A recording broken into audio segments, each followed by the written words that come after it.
Breaking news బనకచెర్లను అడ్డుకునేందుకు ప్రయత్నిస్తున్నామని chit chat లో మంత్రి ఉత్తమ్ కుమార్ రెడ్డి తెలిపారు. బనకచెర్లను వ్యతిరేకిస్తున్నామని, ఇదే విషయాన్ని కేంద్ర జలశక్తి మంత్రి సిఆర్ పాటిల్ దృష్టికి తీసుకువెళ్లామన్నారు. తమ అభ్యంతరాలు ఇప్పటికే కేంద్రానికి తెలియజేశామని ఉత్తమ్ తెలిపారు. ఇంకా ఏం ప్రయత్నాలు చేయాలో చేస్తామని 2 రోజుల్లో వివరాలు వెల్లడిస్తామన్నారు ఉత్తమ్. ఇదే అంశానికి సంబంధించి మరింత సమాచారం మా ప్రతినిధి వాసు ఫోన్ లైన్ లో అందిస్తారు. వాసు, చెప్పండి, బనకచెర్ల ప్రాజెక్టును అడ్డుకుంటున్నామంటూ కూడా మంత్రి ఉత్తమ్ వ్యాఖ్యలు చేశారు. ఏంటి దీనికి సంబంధించి డీటెయిల్స్?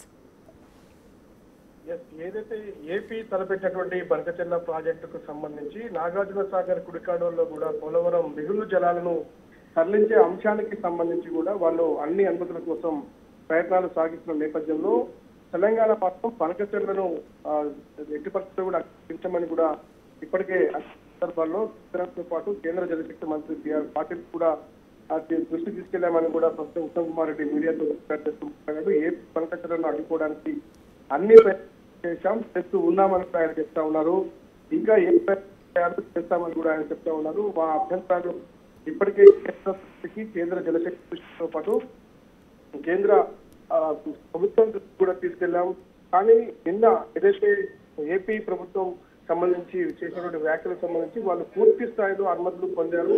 ఇక బనకచెర్లను అడ్డుకోవడం ఎవరికరం కాదు అన్న అంశాన్ని ఇప్పటికే బీఆర్ఎస్ పార్టీకి సంబంధించి ఇటు కవితతో పాటు హరీష్ రావు కూడా చాలా స్పష్టంగా ఆయన విమర్శిస్తా ఉన్నారు. బనకచెర్లను తెలంగాణ ప్రభుత్వం అంగీకరించింది కాబట్టే ఏపీ ప్రయత్నాలు సాగిస్తా ఉంది అన్న అంశాన్ని హరీష్ రావు కూడా నిన్న మాట్లాడి ఖచ్చితంగా ఈ యొక్క బనకచెర్ల విషయంలో సుప్రీంకోర్టుకైనా వెళ్లి కొట్లాడతామని హరీష్ రావు మాట్లాడుతున్న నేపథ్యంలో అయితే మనం మీడియా ఏదైతే ఉత్తమ్ కుమార్ రెడ్డిని వివరణ అడిగే తరుణంలో భాగంగా ఆయన చిట్ చాట్ చేస్తూ కూడా ఇదే అంశాన్ని ప్రస్తావించారు. బనకచెర్లను ఎట్టి పరిస్థితుల్లో మేము అంగీకరించము, ఖచ్చితంగా బనకచెర్ల ప్రాజెక్టును వ్యతిరేకిస్తున్నామని ఉత్తమ్ కుమార్ రెడ్డి చెప్తే ఇప్పటికే కేంద్రం దృష్టిలో అన్ని మీద ప్రయత్నాలు సాగిస్తా ఉన్నాం, అన్ని రకాలుగా కేంద్రం దృష్టికి తీసుకెళ్లాం, మా అభ్యంతరాలన్నీ కూడా కేంద్రానికి తెలియజేశాం. కేంద్ర జలశక్తి మంత్రి సిఆర్ పాటిల్ తో నేను ఫోన్ లో కూడా మాట్లాడానని ఉత్తమ్ కుమార్ రెడ్డి స్పష్టం చేశారు. ఇక మరి 2 రోజుల్లో కూడా పూర్తి వివరాలు మీకు వెల్లడిస్తానని కూడా ఆయన చెప్పారు. మొత్తానికి విషయంలో ఒక వివాదం అయితే ఈ ప్రాజెక్టుకి సంబంధించి అడ్డుకుంటున్నాం, తమ వ్యతిరేకతను కేంద్రం దృష్టికి తీసుకెళ్లామంటున్నారు. అలాగే ఇంకా దీనికి సంబంధించి అడ్డుకునే విధంగా ఏమేం చేయాలో ఆ ప్రయత్నాలు అన్ని కూడా చేస్తామంటున్నారు ఉత్తమ్ కుమార్. మరి ఈ కేంద్రం నుంచి దీనికి సంబంధించి ఏ విధమైన స్పందన వచ్చే అవకాశం ఉంది?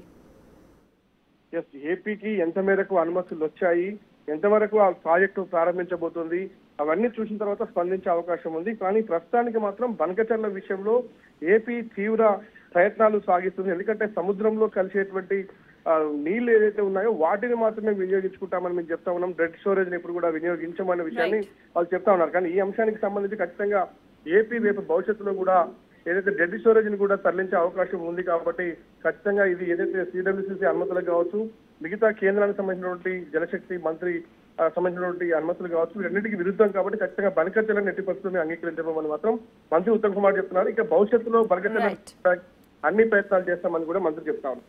Right Vasu, thanks for the updates.